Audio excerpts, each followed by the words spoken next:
Hi, I want to talk about something that is super near and dear to my heart. And as you know, I don't normally share something that I haven't gone through. So sometimes when I catch myself needing to share when it is unresolved in me, I will take a long pause, right? So I'm going to share something that I hope is very beneficial for especially codependent mothers who have had children with people who are on the polar end of that spectrum. I see you. I see a lot of you lose your kids to the paradigms. I see a lot of you lose the kids to the people. And this is for you. So I think maybe part of my generational inheritance is actually theoretical codependency, in that, how these dynamics, these polarities run in families. My mother was incredibly codependent with her sociopathic, wildly narcissistic father. Her allegiance to him existed until the day she died. He died, I should say. She's still mad at me that I didn't cry at his funeral. So it's really interesting that she brings it up. So I want to recognize that part of my generational inheritance is the sticking it out maybe for the wrong reasons, right? And I am a person who does not believe in no contact. If people are workable, and I think most people are workable, but some people that truly aren't, that's a different story. But in family lines, especially with these terms being thrown around like confetti, your parents or your family of origin or your partner may skew toward one side, but that doesn't necessarily mean it's like sociopathic and unchangeable and unworkable.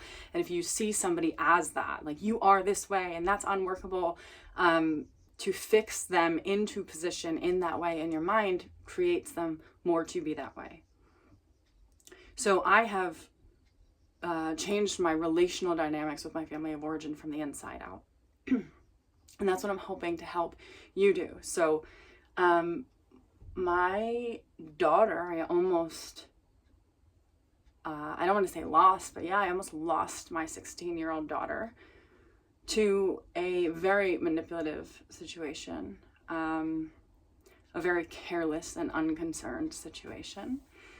So it's this, she saved up money to buy this car. This is like a microcosm for the normal program that she sees. Like she will see this as normal, right? And I cannot, as a mother, look like the crazy codependent going, that's not normal, right? I have to let her learn her own lesson. So I think this was a big lesson that she learned, which was, she's worked for 2 years to save up money to buy a car from this person. And I think to her, because there's a little bit of desiring validation and acceptance, she was doing like saving this as a favor to buy this car. She thought she was doing a favor and she was going to be favored and in connection, and that this was what she should do, not necessarily what she wanted to do. 2 months before she gets her license, it is sold out from under her, right? Like this is a microcosm of the kinds of things that she has been witness to, where, if I would say that that's not normal, she would, codependently defend the not normal program.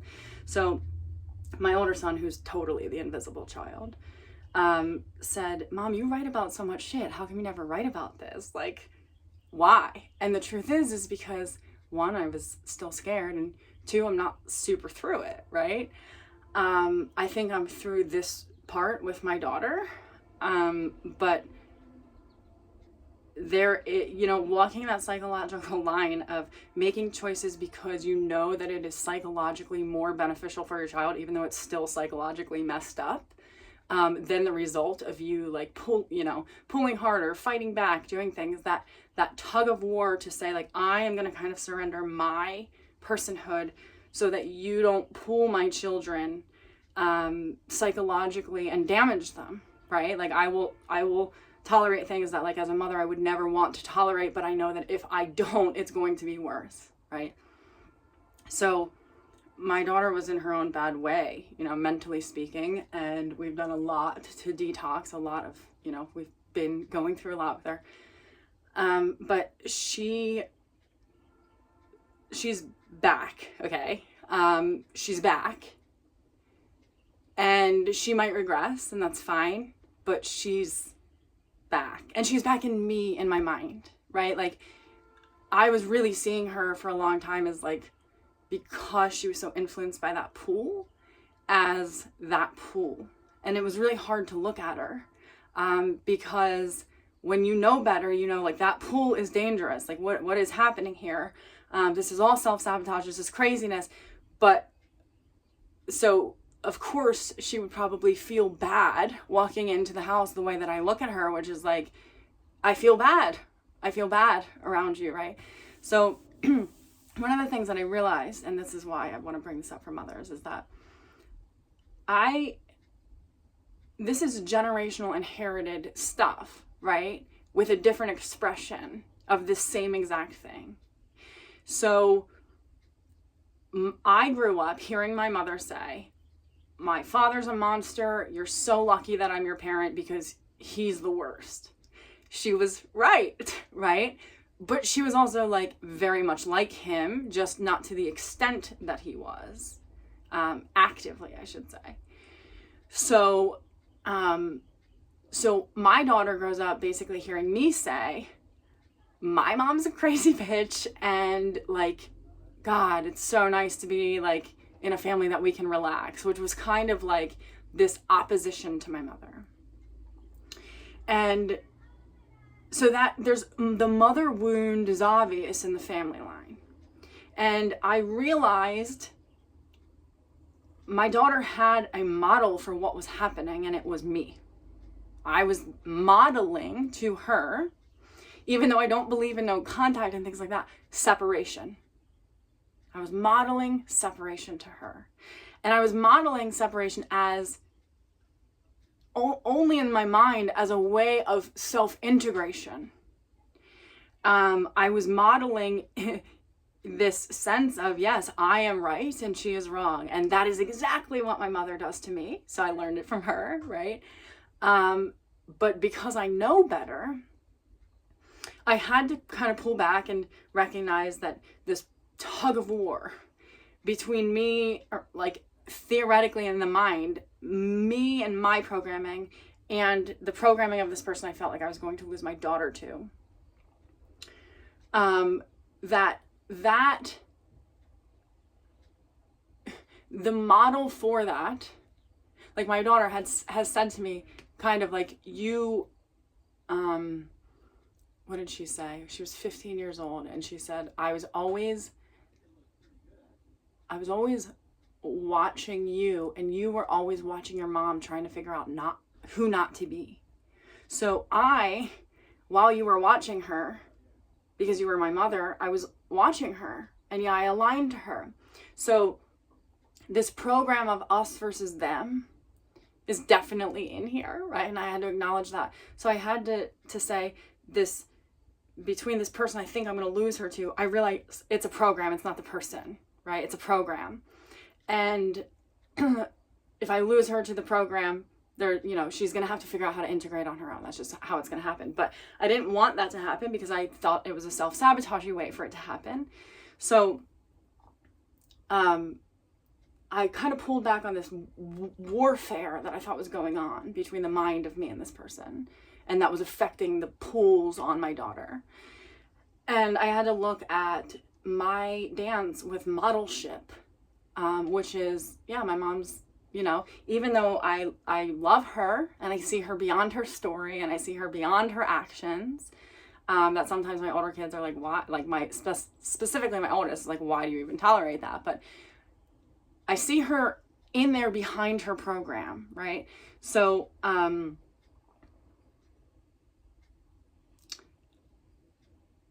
I stick around, but I still kind of do that codependent thing where I say, that's not normal. And I want you to know that that's not normal to my kids. And my kids are kind of going like, well, just, it's obvious that it's not normal. Like, why do you have to keep telling us? So I did this thing where I recognized I was imprinting horribly I started talking differently about my mom to my daughter. So I was working with somebody the other day, and she, I think she's like in her late 50s or something. And she's talking about how her kid won't talk to her. And I said, well, when's the last time you talked to your mom? She said, oh, I haven't talked to my mom in years, right? So, and then she made the contact, and it went better than expected. And then she made contact with her children in a way that was like theoretically better than expected. So there's an opening in the family line of a new modelship. And I want so deeply to be the mother who emanates motherhood and nurturance. But in my trying to protect my daughter from that program, I am at war. And I had to rewrite the narrative about what was happening. And I had to say, I'm not losing my daughter to this person. I'm losing my daughter to the exact same program, basically, that I like maybe lost myself to at some point. And so what I did, and I don't know what it's going to look like yet, but I bought the website, the Yin Magician, because every work that has ever changed my life has done so from the inside out. And then I feel very validated, because I'm not like an action-oriented person. I'm not like, I don't want to perpetuate the grind of the effort, right?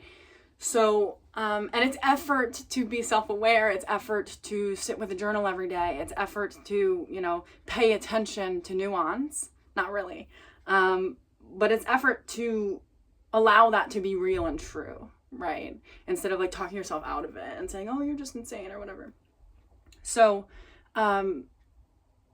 I got a new journal that was actually gifted to me the day that I was thinking, I need a new journal. I just need to burn every single thing that I have written in this particular journal, which is like, my daughter is in a really bad place. I'm not a fan. I don't want to be around her. I feel like I'm around my mother. I walk into my own house and feel judged.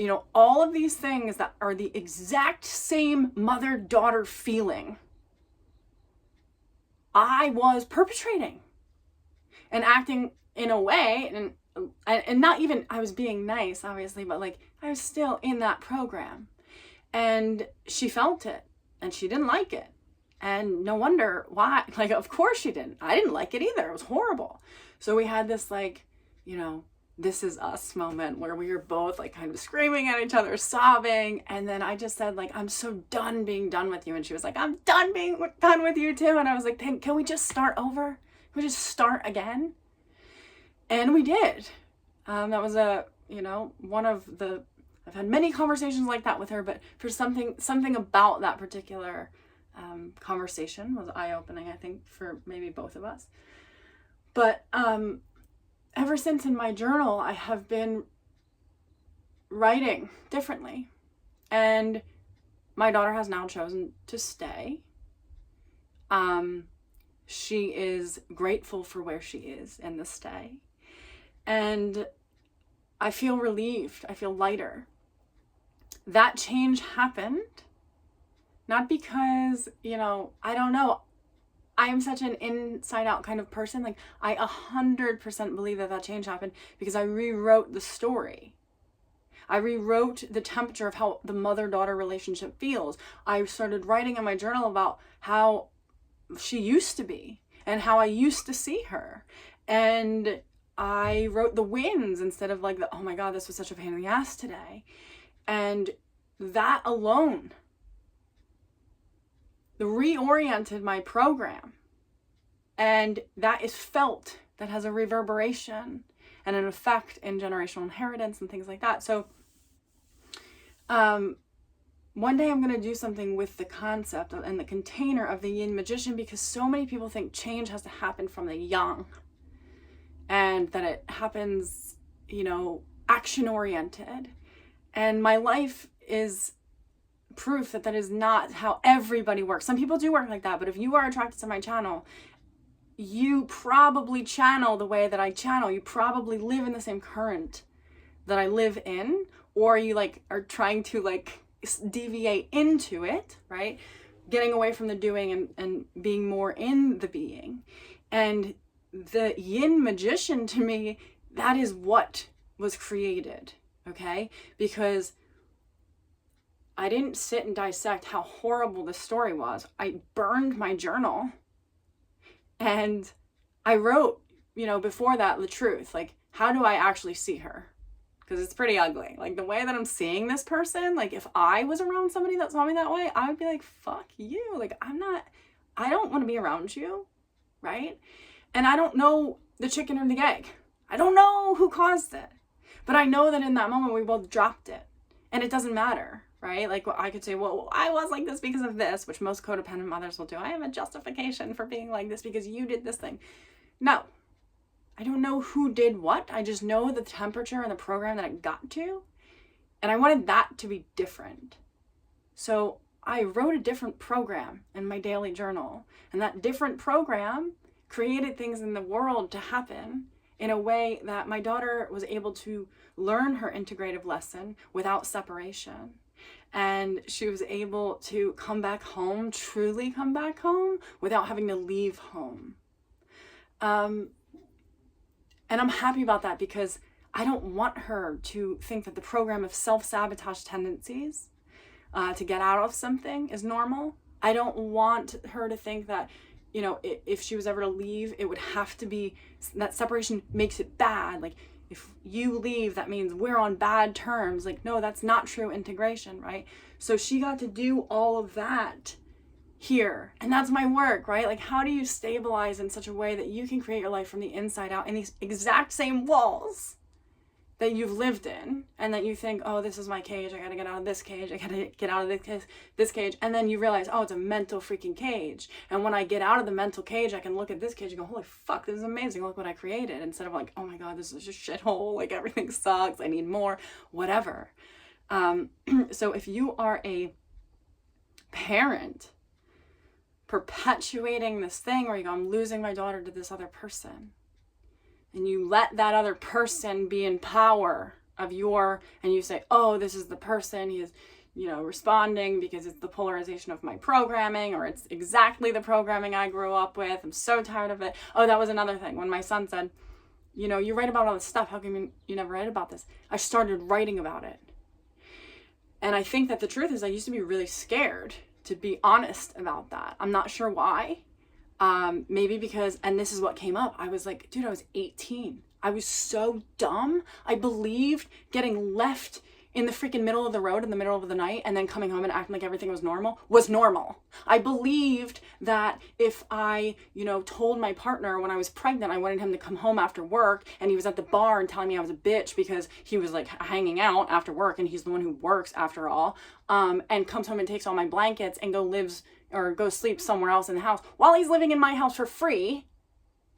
I thought that was normal.